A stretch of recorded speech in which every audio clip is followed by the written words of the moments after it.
Hello friends, welcome back to another video from RPM agri knowledge.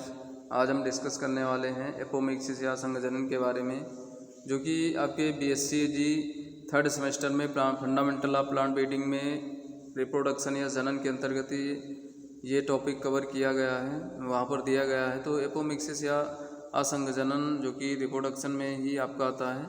तो apomixis या असंघजनन क्या है, इसके कौन कौन से टाइप हैं, इस वीडियो लेक्चर में हम कवर करने वाले हैं।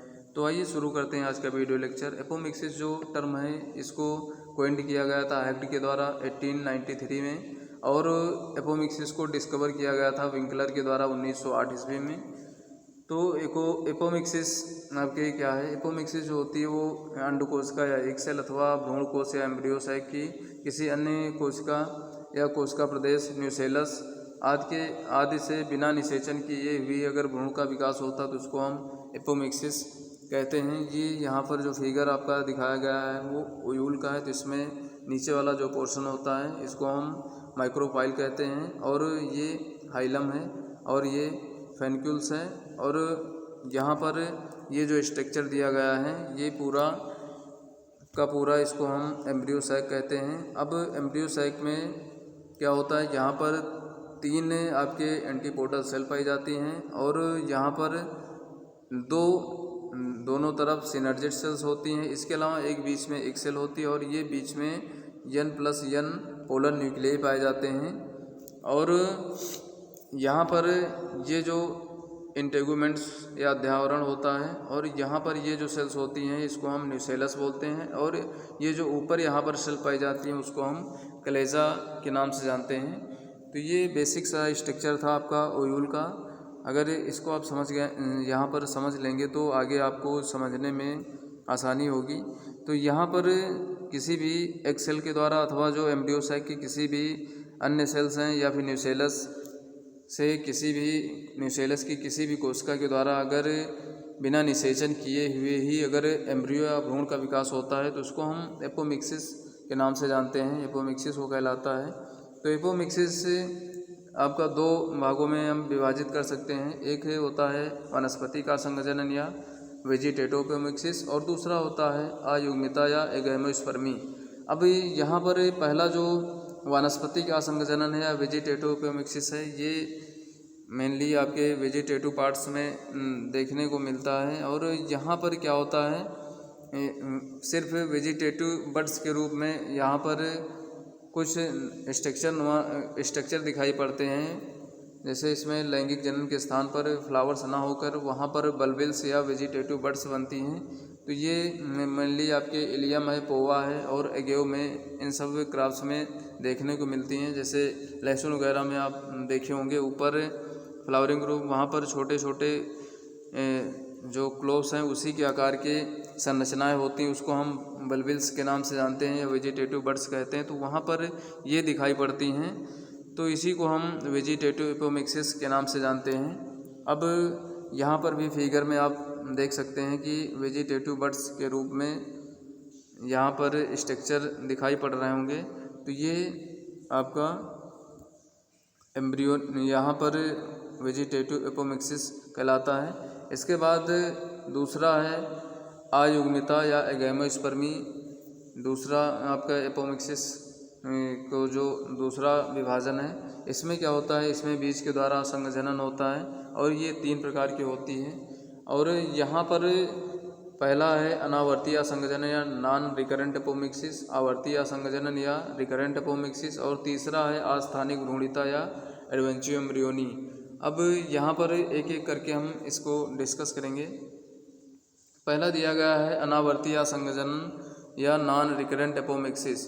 अब नॉन रिकरेंट एपोमिक्सिस क्या होता है, इसमें जो आपका एम्ब्रियो सैक ओयूल में पहले बना हुआ था तो उसका विकास जो होता है वहाँ पर सामान्य रूप से होता है। जैसे मियोसिस होती है, मियोसिस के बाद वहाँ पर माइटोसिस के द्वारा एम्ब्रियो सैक में जो डिफरेंट टाइप की सेल्स पाई जाती हैं उनका विकास हो जाता है। तो यहाँ पर जो एम्ब्रियो सैक में मियोसिस या माइटोसिस, यहाँ पर मियोसिस या अर्धसूत्रण की क्रिया द्वारा एम्ब्रियो सैक का निर्माण होता है, जिसमें आपके पोलर न्यूक्लियाई जो होते हैं, यहाँ पर पोलर न्यूक्लियाई N+N के रूप में होते हैं। इसके अलावा इसमें सभी चाहे वो एंटीपोडल सेल, यहाँ पर जो 3 एंटीपोडल सेल्स पाई जाती हैं और यहाँ पर 2 आपकी सिनर्जिड सेल देखने को मिलती हैं और एक सेल, ये ऊपर वाली एक सेल या अंड कोशिका देखने को मिलती है। तो ये सभी कोशिकाएं यहाँ पर हैप्लॉइड कंडीशन में या अगुणित कंडीशन में होती हैं।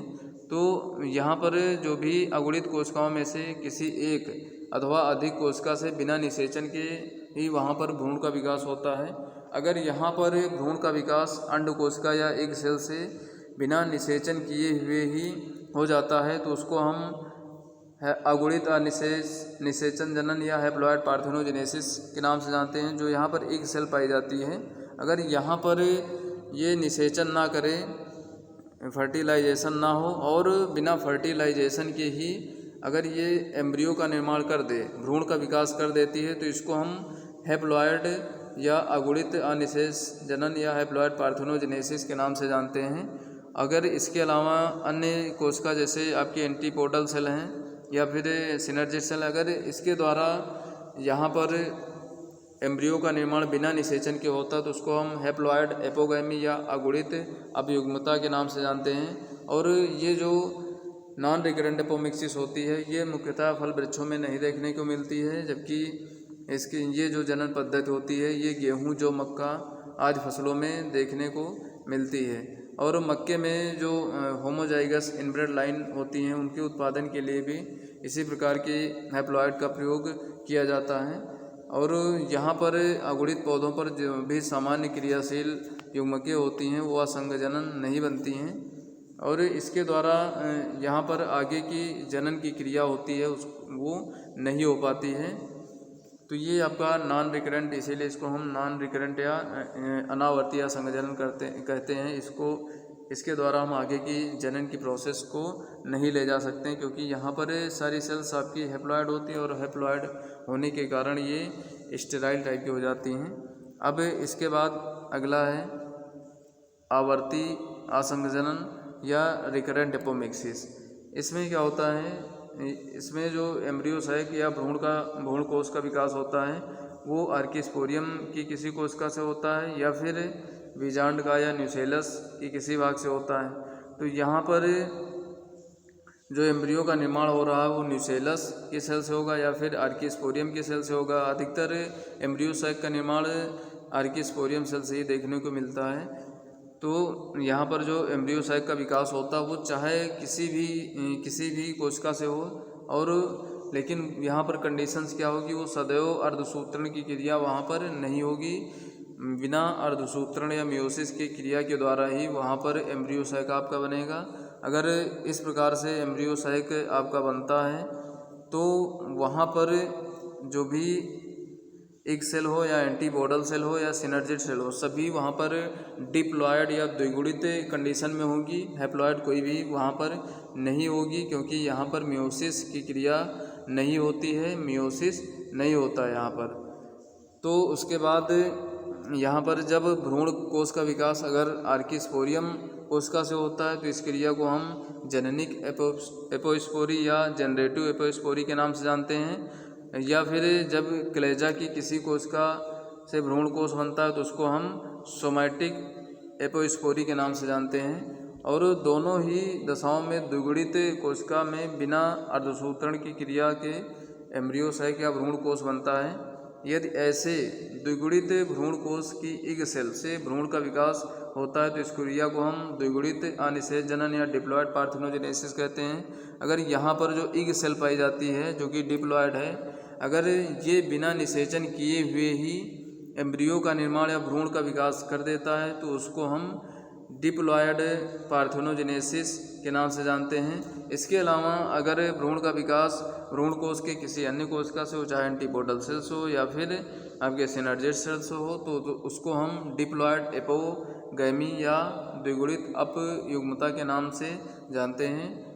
अब यहाँ पर एक बात तो आपकी कंफर्म हो गई कि अगर पार्थेनोजेनेसिस हम किसको कहते हैं, अगर आपके एम्ब्रियो सैक में उपस्थित जो भी इग सेल है या अंड कोशिका है वहाँ पर बिना निषेचन किए हुए ही अगर आपका एम्ब्रियो या भ्रूण का निर्माण होता है तो उसको हम पार्थेनोजेनेसिस कहते हैं। इसके अलावा अगर एम्ब्रियो साइक की किसी अन्य कोशिका से होता है तो उसको हम एपोगैमी या अपयुग्मता के नाम से जानते हैं। इसके अलावा अगर आपके हैप्लॉयड की कंडीशन में मियोसिस होगा और डिप्लॉयड है तो वहाँ पर मियोसिस नहीं होगा।